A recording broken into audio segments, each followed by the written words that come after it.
전서 13장 4절에서 7절까지의 말씀입니다. 고린도 전서 13장 4절에서 7절 말씀, 신약성경 279페이지에 있습니다. 신약성경 279페이지. 고린도전서 13장 4절에서 7절 제가 봉독해 드립니다. 고린도전서 13장 4절부터입니다.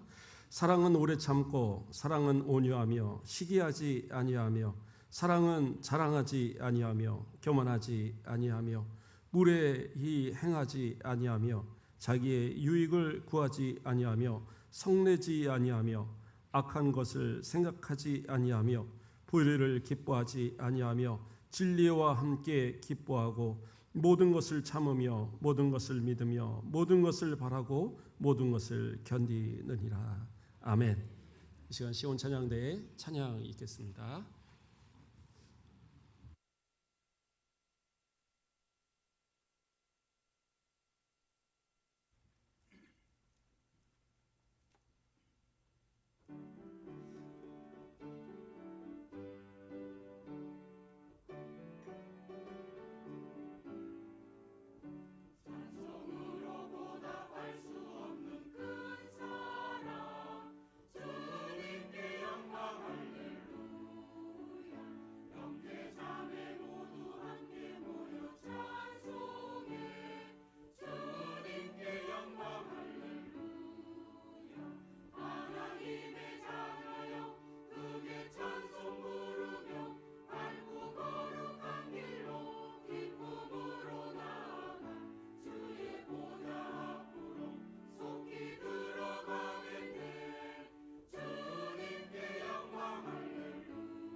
아멘. 이 찬양을 통해서 우리 하나님 영광 받으신 줄 믿습니다. 감사합니다. 우리 옆분들과 인사하겠습니다. 사랑합니다. 잘 오셨습니다. 환영합니다. 반갑습니다. 그래요. 너무 좀 달라진 모습들이 있지 않을까 모르겠습니다. 연휴 동안 너무 많이 드셔서 달덩이가 되신 분들이 혹시 있지 않을까. 또 옆분들 한 번만 더 인사하겠습니다. 이제 사랑합니다 인사했으니까 사랑해 주셔서 감사합니다. 사랑해 주셔서 감사합니다. 그래요. 제가 오늘부터 몇 주간은 좀 사랑에 대해서 설교하려고 합니다. 그래서 오늘의 말씀의 제목은 사랑은 오래 참고입니다. 사랑은 오래 참고. 사랑에 대해서 아마 이 고린도전서 13장만큼 많이 다루고 있는 그러한 본문은 없을 겁니다. 고린도전서 13장을 그래서 사랑장이다라고 얘기해요. 고린도전서 안에서 12장이나 또 뒤에 있는 14장은 은사와 관련된 말씀들이 나오는데 그 가운데 사랑이다라는 이 내용이 쭉 나오는 거예요. 그러니까 때로는 은사, 능력 이런 것에 매달리다 보면 사랑이 약해질 수 있거든요. 그래서 아마도 사도 바울 우리 목사님이 은사에 대해서 설명하다가 또 설교하다가 그래도 사랑은 잊어버리면 되지 않는다. 사랑을 잊어버려서는 안 된다라고 그 가운데다 이것을 놓고 그 다음에 다시 또 은사에 대해서 설명한 것은 아닌가 이런 생각이 듭니다. 어떤 사람들은 이 고린도전서에 나오는 이 13장에 나오는 사랑을 이것은 도저히 사람으로서는 다 지킬 수 없는 초월적인 사랑이다. 도저히 지키기에 불가능한 사랑이다. 아니 이것은 저 천국에서나 이루어질 만한 그러한 사랑이다라고 이렇게 말하는 사람들이 있어요. 그렇죠. 이렇게 쭉 읽어보면 우리 당장에 1절부터 시작을 해도 내가 사람의 방언과 천사의 말을 할지라도 사랑이 없으면 소리나는 구리와 울리는 꽹과리가 되고 그 다음에 쭉 내려가서 3절에서 내가 내게 있는 모든 것으로 구제하고 또 내 몸을 불사르게 내어줄지라도 사랑이 없으면 내게 아무 유익이 없느니라. 그러니까 불사르게 내어줘도 그보다 이 사랑 없으면 아무것도 아니다. 그러니까 불사르게 내어주면서까지도 또 그렇게 사랑을 더 해야 되는 그러한 것을 가르치잖아요. 오늘 본문에서 이야기하는 사랑의 여러 가지 형태도 마찬가지로 이 모든 것을 다 지켜야지 사랑이다라는 거예요. 그러니까 한편으로 생각하면 진짜 지키기 어려운 것이 사랑이 아닐까. 어쩌면 그렇게 말하는 또한 이유도 그렇게 불가능하다라고 말하는 이유도 여기서 나오는 이 사랑이란 단어가 원문에서는 아가페로 돼 있어요.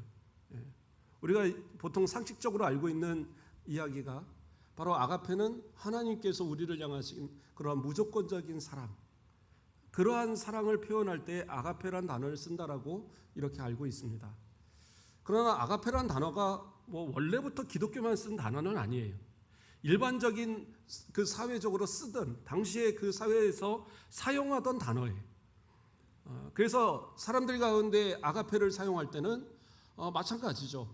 헌신적이고 희생적인 사랑을 이야기할 때에 조건 없는 헌신적인 사랑을 이야기할 때에 아가페란 단어를 쓰는 겁니다. 그러니까 그러한 단어들, 부모가 자식을 사랑하는 그러한 모습, 그러한 모습을 이야기할 때도 아가페란 단어를 사용을 했던 거예요. 그런데 이것이 기독교로 들어오면서 구약에서부터 신약에 이렇게까지 하나님의 그 놀라우신 사랑을 표현할 수 있는 단어가 아가페란 단어밖에 없기 때문에 그 헬라어에서 아가페란 단어를 가져와서 하나님의 사랑을 표현했던 겁니다. 그런데 우리가 이 성경을 볼 때에 그 아가페란 단어 이건 하나님께서 우리를 향하신 그러한 무조건적인 사랑인데 이러한 사랑을 우리가 어떻게 닮을 수 있어? 어떻게 실천할 수 있어? 그러니까 이건 불가능한 거 아니야? 이런 생각을 하게 된 것이 아닌가 이런 생각을 해봅니다. 그러나 성경이 말하고 있는 것은 또 바울 사도가 고린도 13장에서 말하고 있는 것은 우리가 못 지킬 만한 것을 이야기하는 게 아니에요. 여기서 왜 아가페라는 단어를 사용하고 있느냐? 다른 사랑도 다 마찬가지겠지만 그러나 특별히 아가페라는 단어를 사용하는 이유는 우리 사랑하는 성도들이 어떠한 사랑을 행할 때 그 사랑을 나타낼 때에 그 가장 근본에는 하나님의 사랑이 있어야 된다라는 것을 그것을 기초로 해서 사랑을 실천해야 된다는 것을 말하고자 하는 거예요. 다시 말해서 우리가 믿음이라는 것을 바로 그 사랑의 하나님을 믿는다라는 그 믿음, 사랑의 예수 그리스도를 믿는다는 그 믿음을 통하여서 이 사랑을 실천하게 되어질 때 이 모든 이야기들을 다 실천할 수 있는 것이다. 그것을 말하고자 하는 거예요. 그러니까 우리가 사랑합니다라고 고백하는 것, 서로 가운데 사랑을 실천하는 것은 그냥 억지로 성경이 말하니까 또는 목사님이 설교하니까 또 체면이 있으니까 그렇게 해서 실천하는 사랑이 아니라 진짜 하나님이 우리를 사랑하시는 사랑을 알고 진짜 예수 그리스도가 우리에게 주신 사랑을 정말 믿음으로 받아들이고 그 사랑에 근거하여서 우리도 그 사랑을 본받아 실천하는 것, 그게 바로 이 고린도전서 13장에서 우리 가운데 가르쳐주고 있는 그러한 사랑이다라는 거예요. 그래서 우리는 세상 사람들은 이런 사랑 못해, 이건 초월적인 사랑이야, 이건 불가능한 사랑이야, 저 천국에서나 있을 사랑이야, 그렇게 말할지 모르지만 우리는 예수 그리스도가 보이신 본을 따라 실천함으로써 바로 우리가, 그래 나는 조금 못할지라도 우리 교회에 있는 장로님, 우리 교회에 있는 권사님, 우리 교회에 있는 집사님들은 이렇게 실천하고 있다라고 좀 자랑할 수 있을 만하게 그렇게 우리가 좀 실천하면서 살아봤으면 좋을 것 같아요. 우리 옆분들을 한번 돌아보세요. 예, 얼마나 사랑이 많으신 분들인지 자랑할 만하시죠. 서로의 모습 가운데 사랑을 발견하고 또한 그분들이 나의 모습에서 바로 이 성경 안에서 말씀하고 있는 우리 가운데 가르쳐주고 있는 이 사랑을 발견할 수 있도록 그렇게 살아가는 것이 믿음 있는 성도들의 본분의 모습인 겁니다. 자, 오늘은 그 가운데 첫 번째 특징으로서 오래 참고라고 이야기하고 있습니다. 오래 참고. 이 오래 참고의 원어에서의 뜻은 포기하고 받아들임, 참고 견딤 이러한 뜻을 갖고 있어요. 그러니까 그냥 받아들이는 거죠. 포기하고 무조건 받아들여 주는 것 또는 참고 끝까지 견뎌내는 것, 그게 바로 오래 참음이고 그것이 사랑의 첫 번째라고 그 특징을 말하고 있는 거예요. 그러니까 사랑이라는 것은 결국엔 오래 참음으로 나타나야 된다라는 겁니다. 이것을 다시 좀 풀어서 이야기한다면 내가 감정적으로 도저히 참아낼 수 없는 상황에서 참아내고 사랑하는 것, 그게 오래 참음이라는 거죠. 또 때로는 내가 힘이 있어서 힘으로 해결할 수 있는 상황에서도 내 힘으로 해결하지 않고 참아내면서 이 자비를 베풀고 또 그러한 절제를 베푸는 그러한 모습들이 사랑이다라고 말하고 있는 겁니다. 예수님께서는 마태복음 5장 44절에 이런 말씀을 합니다. 나는 너희에게 이르노니 너희 원수를 사랑하며 너희를 박해하는 자를 위하여 기도하라. 우리가 세상을 살다 보면 우리 자신들도 여러 가지 억울한 일을 당할 때가 있죠. 또 때로는 우리 주변에 있는 사람들 가운데도 그런 사람들이 있습니다. 힘이 없어서, 때로는 빽이 없어서, 때로는 어떠한 내 지위가 없어서 정말 그 가장 낮은 곳에서 무시당하고 멸시당하고 그러면서 살아가는, 하루하루를 견뎌가는 그러한 사람들이 있어요. 여러분들은 그러한 사람들을 볼 때에 어떻게 행동하십니까? 때로는 우리가 불편해질 상황 때문에 그러한 사람들을 방관하고 있지는 않은가? 우리는 한번 생각해 봐야 될 것 같아요. 학교에서 왕따를 당하는 아이들을, 그 아이들을 대하는 우리의 아이들을 향하여서 뭐라고 가르치십니까? 너희는 그런 아이들의 친구가 되어야 된다고 이야기합니까? 아니면 괜히 잘못 어울리면 너도 피해 당할 수 있으니까 조용히 살으라고 가르치십니까? 그렇죠? 때로는 직장에서 괴롭힘을 당하는 사람이 있을 때에 그 사람의 편에 들어서 직장 상사에게 그러지 말라고 만류하여 줄 수 있는 이러한 분들이 계십니까? 아니면 혹시 나도 찍힐까 봐 그저 모르고 그냥 모른 척하고 방관하고 계십니까? 때로는 친구들 간에, 이웃들 간에 그러한 여러 가지 어려움들을 당하고 소외당하고 또 무시당하는 그 사람들을 보면서 혹시라도 나도 그러한 사람들과 어울리다가 똑같은 취급을 당할까 봐 나는 좀 더 좀 고귀한 사람, 힘 있는 사람, 뭔가 좀 존경받는 사람들에게 더 가까이 하고 그런 멸시받는 사람들을 멀리하는 이러한 우리의 모습은 아닌가 한번 돌아보길 바랍니다. 때로는 우리가 그 멸시하고 외면하는 가운데 그러한 사람들이 정말 죽고 싶을 만큼 죽지 못해서 사는 그러한 고통을 겪는 그러한 사람도 참 많거든요. 그러한 모습들을 바라보면서 만일 방관하고 만일 그러한 모습을 외면하면서 우리가 살아간다면 우리가 말하는 사랑도요, 결국엔 세상이 말하는 조건에 합당하면 사랑하는 그런 사랑과 무엇이 다르겠어요? 그러나 우리는 뭐예요? 하나님의 사랑을 닮은, 예수 그리스도의 사랑을 닮은 성도들이라고 한다면 내 불이익을 감수하고라도 그런 사람들과 친구하고 그런 사람들을 대변하고 그런 사람들을 품어갈 수 있는 그러한 모습이 있어야 할 겁니다.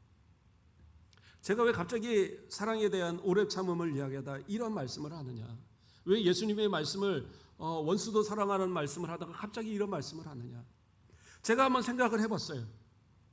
만일 이러한 고통을 당하는 사람이 있을 때에, 누군가에게 억울함을 당하는 사람이 있을 때에, 무시당하고 멸시당하는 사람이 있을 때에, 고통당하는 그 사람이 있을 때에 목사인 제가 가서 성경에 보면 예수님께서 원수도 사랑하라고 하셨습니다. 사랑하십시오. 박해하는 자를 위해서 기도하라고 했습니다. 그 사람에 대해서 기도하세요 라고 말한다면 그 사람들이 어떻게 받아들이겠어요? 만약에 우리 성도들 가운데서 혹시라도 그러한 가운데 처해 있는데 목사님이 가서 위로한다고 예수님 말씀 가지고 힘내시고 원수 사랑하세요라고 말한다면 여러분들 뭐라고 얘기하겠어요? 목사님 그런 거 안 당해봐서 모르시죠 라고 오히려 마음에 반항심 안 생기겠어요?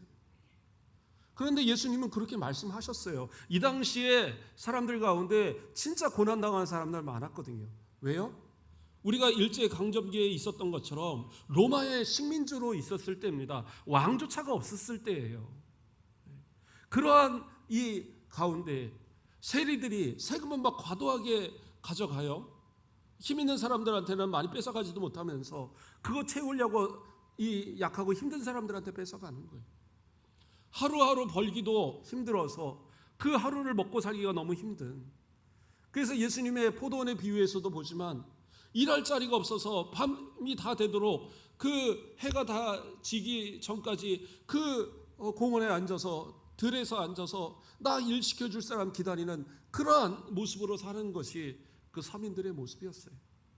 병들어도 치료할 만한 돈이 없어서 예수님 치료해 주세요 하고 나오는 그러한 사람들이 수없이 많았던 그 시대였다는 거예요. 근데 그 고통당하는 사람들을 향하여 예수님은 뭐라고 얘기하세요? 원수도 사랑해라. 박해하는 사람들을 위해서 기도하라. 그 말씀을 들을 때 그들은 어떤 생각을 했을까? 이게 그렇게 쉽게 말할 수 있는 말씀은 아니다라는 거죠. 그런데도 예수님은 사랑하라고 하셨고 그들을 위해서 기도하라고 하셨어요. 그것이 바로 오늘 바울 사도가 말하는 오래 참음이라는 거예요. 그러니까 내가 힘이 없어서요, 내가 무시당해서 그래서 고통을 당하면 우리는 어떻게 해요? 참으면 참을수록 병이 되고 참으면 참을수록 더 울분만 쌓여질 거예요. 그리고 그걸 해결하지 못하는 분노는 나중에 어떻게 해요? 누군가를 향해서 터져가요. 시어머니들이, 요즘에는 시어머니들이 참 불쌍합니다. 왜 그러느냐? 예전에는 시어머니들이 권력이 있었죠. 그러니까 내가 당한 그 시집살이를 내 이 며느리들한테 시킬 수 있는 충분한 권력이 있었어요. 근데 요즘에는 어떻게 해요? 며느리들이 시집살이 뭐 한마디 했다가는 명절날 나타나지도 않습니다. 그러니까 참 시어머니들이 참 불쌍한데, 근데 조금만 돌아보면 정말 맵다 맵다 시집살이만큼 매운 것이 없다라고 말할 정도로 그렇게 매운 시집살이가 있었어요. 근데 왜 시어머니들이 그랬어요? 아까 말했지만 그 시어머니에게 당했기 때문에 나는 내 며느리한테 절대 안 그럴 거야. 그리고 나서도 자기도 또 그러고 있는 거예요. 그래서 화병이라는 게 우리나라에만 존재하는 화병이라는 것이 있었다는 거 아닙니까? 폭력을 행사하는 아버지, 그 밑에서 자라는 아들이요, 나는 절대 내 자식 안 때릴 거야, 나는 절대 매 안 들 거야 라고 그렇게 말하면서도 결국에는 그 아버지처럼 폭력을 행사하는 그러한 아버지들이 참 많았더라는 거예요. 도대체 우리 아버지는 왜 저래? 그런데 그 아버지도 누군가한테 매맞았던 아버지였던 거예요. 그러한 모습들이 자꾸 대물림이 되던 것이 우리들의 모습이었어요.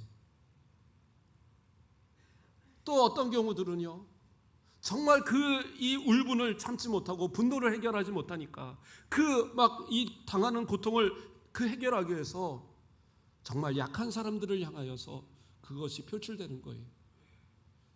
그러니까 자기 자식 이것도 안 되면 나중에 가서는 사회적으로 약한 사람들을 찾아다니면서 범죄를 하는 그러한 모습들. 이러한 모습에까지 이르는 겁니다. 감옥에 가는 사람들, 이 사람들이 처음부터 다 나쁜 사람들이었습니까? 아니에요. 어렸을 때 꿈도 많았고 뭔가 앞으로 훌륭한 사람이 돼서 이 나라에 도움이 되는 사람이 될 거야, 그랬던 사람들이란 말이에요.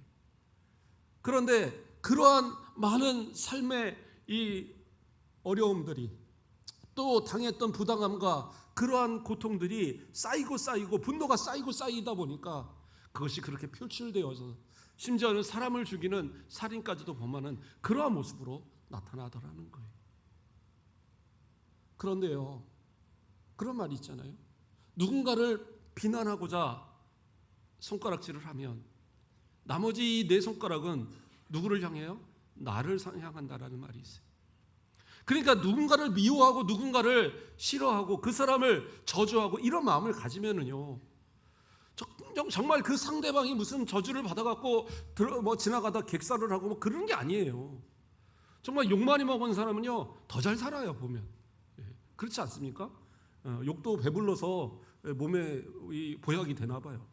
욕 먹는 사람들 다 잘 살아요. 그런데 어떻게 해요? 욕하는 사람들이 대부분 힘들어해요. 왜?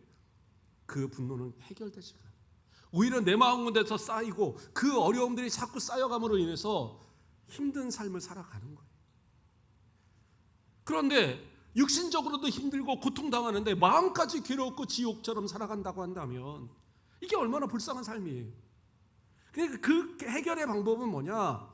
예수님이 가르쳐 주시는 것이 뭐예요? 원수 사랑하라는 거예요. 먼저 사랑해버리면 되는 겁니다. 그러면 해결되는 거 아니겠어요? 자녀들도요, 어떤 자녀들은 매를 맞아도요 부모를 사랑하는 자녀들이 있어요. 내가 잘못했으니까 맞았지, 그래 앞으로 잘해야지, 이런 생각을 하는 자녀들이 있다니까요. 왜요? 부모를 사랑하는 거예요. 부모를 사랑하니까 때로는 그 맞는 매도 내게 약으로 여겨지는 거죠. 그리고 내가 더 좋은 사람이 되어야지. 근데 똑같은 매를 맞아도 부모를 사랑하지 못하는 자녀는 오히려 더 그 마음에 쌓여가는 그러한 분노가 되어져 가는 거예요. 아무리 악한 사람이라도요, 저 사람이 나를 사랑하고 나를 믿는 것을 느끼기 시작하면 계속적으로 악을 행할 수 없어요. 그렇지 않습니까? 그래서 예수님은 말씀하시는 거예요. 원수라도 사랑하라는 거예요. 그 사람을 위해서라도 기도하라는 거예요. 그러다 보면 때로는 그 사람이 나에게 잘못을 해도요, 내가 사랑하니까 다 품을 수 있는 거예요. 그렇죠? 그렇게 사랑해버리면 그때는 어떻게 해요? 오래 참을 수 있는 거예요. 아직은 내가 사랑을 줘도 저 사람이 사랑을 받지 못하고 있구나, 사랑에 아직 내가 부족해서 저 사람이 변화되지 못하는가 보다, 좀 더 사랑해야지, 조금 더 사랑을 베풀어야지, 그렇게 자꾸 마음을 먹기 시작하면 그러면 어떻게 되겠어요? 오래 참을 수 있는 거라는 거예요. 부부가 한평생 사는 것이 얼마나 힘듭니까? 그런데도 한평생을 살아가시는 거 보면 정말 사랑하기 때문인 것 같아요. 저는 우리 남편 안 사랑하는데요, 저는 우리 아내 안 사랑하는데요, 그런데 이렇게 잘 살고 있는데요. 아니요, 그 상대방이 정말 죽도록 자기를 사랑해주고 있는 거예요. 그러니까 지금 살아가시는 거예요. 참아주고 있으니까, 오래 참음의 사랑을 실천하고 있으니까. 아니요, 우리 아내는 저 안 사랑하는 것 같은데요. 그러면 지금 본인이 사랑하신 것 같아요. 누군가는 사랑하니까 참고 견디는 거지. 서로가 진짜 못 견디겠고 못 살겠으면 도장 찍어버리지 어떻게 살겠어요? 죽지 못해 살지요. 아니 그래도 사랑하니까 사는 거예요. 사랑이란 표현이 달라졌을 뿐이죠. 정으로 살아요, 의리로 살아요, 그것도 사랑이에요. 그렇게 내가 참아주고 또 상대방이 참아주고 그렇게 살아가면서 평생을 살아가는 거죠. 그러나 사랑이 없고 참음이 없고 그렇게 되면 더 이상은 살아갈 의미가 없어지는, 그게 또한 부부 아니겠어요? 부모와 자식 가운데도 형제 가운데도 다 마찬가지. 사랑이 있으니까 참아줄 수 있고 용서할 수 있는 것이고, 그리고 내가 사랑이 있으니까 오래도록 기다려줄 수 있는 것, 그게 바로 우리의 사랑의 모습 아니겠냐는 거예요. 이러한 사랑의 모습을 실천하면서 살아가다 보면 때로는 그래요, 힘없어서 당할지라도 그 상대방을 사랑하면, 그러나 힘없어서 내가 당하는 것이 아니라 사랑해서 당해주는 것이 되는 거예요. 그렇다고 우리 하나님께서 그냥 내버려 두시겠어요? 우리 예수님께서 그냥 내버려 두시겠어요? 그렇지 않아요. 신명기 32장 35절, 그들이 실족할 그때에 내가 보복하리라. 그들의 환난 날이 가까우니 그들에게 닥칠 그 일이 속히 오리라. 무슨 말이에요? 성도들이, 하나님의 백성들이 실족할 정도로 힘들어한다고 한다면 그때 누가 개입하시겠다고요? 하나님이 개입하신다라는 거예요. 내가 개입해서 내가 해결할 거야, 너 걱정하지 마. 이 말씀을 바로 신약성경에서 로마서 12장 19절에서 바로 내 사랑하는 자들아 너희가 친히 원수를 갚지 말고 하나님의 진노하심에 맡기라. 기록되었을 때 원수 갚는 것이 내게 있으니 내가 갚으리라고 주께서 말씀하시니라. 이렇게 인용해서 바울 사도가 이야기했어요. 그러니까 무슨 얘기예요? 우리는 그냥 사랑하면 돼요. 왜? 내가 분노로서 내 자신이 힘들어하지 않기 위해서라도 사랑하면 돼요. 그리고 오래 참으면 돼요. 그 다음에 누구한테 맡겨요? 하나님께 맡기는 거예요. 그러면 하나님께서 우리가 고난 당하는 그때에, 우리가 힘들어하는 그때에 개입하셔서 갚아주신다라는 거예요. 그러면 되는 거잖아요. 내가 해결할 수 없는 거예요. 예전에 1996년도에 이 목포에서 엄청난 일이 한 번 있었습니다.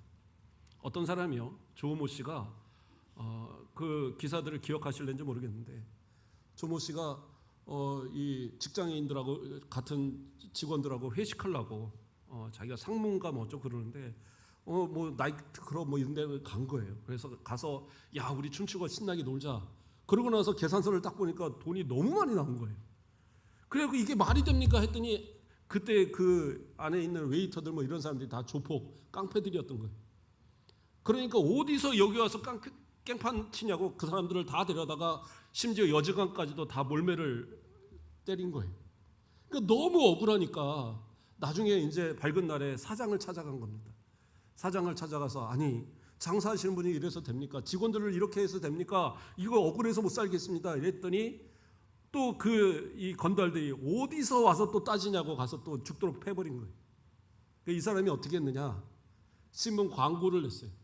신문 광고를, 큰 광고를 내갖고 대통령님께 드리는 호소문, 내가 억울하게 맞았습니다. 이거 해결해야 됩니다. 저 목숨 걸고 저는 끝까지 싸울 겁니다. 하고 막 광고를 낸 거예요.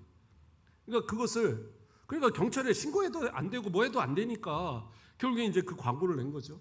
대통령이 그걸 봤어요. 총리를 데려다가 혼을 내고 또 경찰청장을 데려다가 박살을 내버린 거예요. 그러니까 경찰청장이 박살을 냈다는 소문이 나니까 어떻게 되겠어요? 목포의 경찰들이 특공대를 다 소집시켜갖고 그때 사고 친 그 지역의 이 건달들을 다 박살을 내버린 거예요. 그리고 나머지 사람들이 또 주변에 가까운 건달들이 또 보복하러 올 거 아니에요. 그러니까 그 집 근처를 딱 지키고 있다가 보복하러 오는 그 사람들을 아무 사고도 안 쳤는데 그 사람들을 다 잡아다가 또 들여놓고 막 살인미수 해갖고 막 다 기소를 해버린 거예요. 그래서 완전 그 목포에 있는 건달들이 한번 박살이 난 적이 있더라는 거예요. 내 힘으로 안 되면 어떻게 해요? 해결될 사람을 찾으면 되는 거예요. 그 사람 대단한 사람입니다. 보면 어떻게 그 다음엔 살았는지 정보가 없어서 모르겠는데, 내가 해결이 안 되고 그러니까 가장 해결할 수 있는 사람을 찾는 거죠. 그게 대통령 아닙니까? 그래서 신문에 대문자 이렇게 자기 돈 들여서 광고를 내버리니까 그러니까 순식간에 해결이 되더라는 거예요. 우리는 어떠한 방법이 있어요? 하나님께 기도하면 되잖아요. 하나님께 낱낱이 아뢰면 돼요. 그이가 저를 그렇게 괴롭혀요. 저거 갖다가 다리 한번 꾹 뭐 이렇게 할 수 있단 말이에요. 예? 하나님 저 진짜 힘들어서 못 살겠습니다. 저를 괴롭히고 저를 무시하고 저를 힘들게 하는 저 사람 길거리 가다가 그냥 뭐 넘어져서 앞통수 뒤통수 코까지 다 좀 깨지게 해주시고 기도할 수 있어요. 왜? 시편에 보면 다윗이 그렇게 기도해요. 예, 다윗이 보면 되게 착한 것 같잖아요. 뭐 자기를 욕하는 사람도 용서하고 아들 그렇게 사고친 아들 위해서도 또 용서하고 뭐가 대단히 막 용서하고 하는 것 같지만 시편을 보면 그런 사람 아니에요. 겉으로는 정말 사랑을 했어요. 용서도 했어요. 그런데 해결이 안 되면 어떻게 해요? 하나님께 다 일러버리는 거예요. 하나님이 다 해결해 주세요. 그런데 보면 다윗의 평생을 보면 결국에는 하나님이 다 해결하세요. 그 억울한 상황, 그 고통당한 상황, 모든 상황에서 하나님이 다 해결하시더라고요. 어떻게 해요? 하나님께 아뢰면 되는 거예요. 그리고 우리가 하는 건 뭐예요? 기도하고 사랑하면 되는 거예요. 그렇게 해서 오래 참으면 참을수록 어떻게 해요?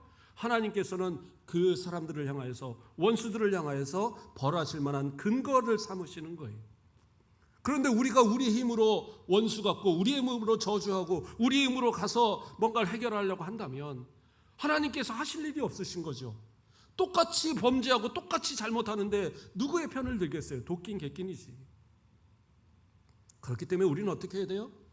오래 참음의 사랑을 실천하고 그리고 그 사랑을 바탕으로 우리는 하나님께서 개입하셔서 해결하실 수 있는 근거를 마련해 드리는 거예요.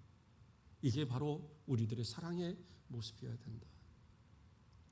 또 오래 참음의 하나의 모습은 어떤 모습이라고 그랬어요? 힘이 있을지라도 그 힘을 행사하지 않는 것. 복수할 수 있는 힘이 있어도 하지 않는 거예요. 만일 우리에게 어떤 복수를 할 만한 힘이 생겼다 이거예요. 만약에 진짜 원수가 내 앞에 있는데 내가 해결할 힘이 있다고 한다면 해결하겠습니까? 안 하겠습니까? 저 같으면 합니다. 왜요? 저는 지금은 안 그러는데 변화되기 전에 옛날 얘기죠. 저는 당하고는 못 사는 좀 그게 있어서 주먹도 크잖아요. 싸움도 잘합니다. 물론 어렸을 때 싸웠던 거지만 10번 싸우면 그래도 한 7번은 이겼어요. 또 그중에 한 3번 맞으면 다음날 또 가서 싸워서라도 이기지 그냥 넘어가지는 않았어요. 그런데요, 예수 그리스도의 사랑이 내 가운데 들어오니까 하나님의 사랑이 들어오니까 그 다음에는 이 주먹을 사용하지 못하겠더라고요. 그 다음은 차라리 내가 욕을 먹으면 욕지 참고 그냥 넘어가게 되더라고요. 그리고 하나님 앞에 맡기는 거예요. 하나님 해결해 주세요. 하나님 저 사람이 억울하게 저한테 욕을 합니다. 해결해 주세요. 그냥 하나님께 맡기면 되는 거예요. 힘이 없어서가 아니라 하나님이 하지 말라 하셨으니까 안 하는 거죠. 사랑하라 하셨으니까 사랑하는 거죠. 그렇지 않아요? 제가 한번 돌이켜 봤어요. 내가 우리 성도들하고 이제까지 목회 생활하면서 싸워본 적이 있는가? 아니 다른 친구들하고 싸워본 적이 있고 우리 가족한테는 화내본 적이 있어도요. 전도사 때는 한번 화낸 적이 몇 번 있더라고요. 그때는 멋몰라갖고 막 부장집사님하고 대판 싸우고 막 그런 때가 있긴 있었는데 목사 안수 받은 이후로부터 이제까지의 20년의 시간들을 돌이켜 볼 때에 그래도 성도들한테는 한 번도 화 안 낸 것 같아요. 하나님 앞에서 얼마나 사랑스러운 분들입니까? 진짜 사랑스러워 내게 맡기신 양들인데 내가 양들을 향하여 화낼 이유가 없죠. 그렇다고 어느 날 목사님 화내셨는데 뭐 이러면 제가 할 말이 없습니다. 그러나 이제까지 돌아보면 그런 것 같더라고요. 막 분노하고 막 그래 본 적은 없는 것 같아요. 그런데 내가 힘이 없어서 뭐 그냥 약해서 그런 게 아니잖아요. 사랑하니까. 우리 성도들을 마찬가지로 자녀들을 사랑하니까 분노해서 너 죽어라 하고 때리는 부모가 어디 있어요? 잘 되라고 때리는 부모는 있겠지만 서로 가운데 우리가 그러한 모습들을 만들어가는 것, 그게 우리의 모습이어야 되지 않을까. 다윗을 바라보면 그렇게 자기를 죽이겠다고 쫓아오는 사울을 피하고 도망가지만 한 번도 그 사람을 죽이겠다라고 대적하고 분노해 본 적이 없어요. 그렇게 해서 결국엔 2번이나 죽일 수 있는 기회가 있었지만 어떻게 해요? 죽이지 않아요. 그리고 그를 살려줄 때 결국에는 어떻게 됩니까? 사울이 끝내는 다윗을 축복하는 그러한 모습들을 보게 돼요.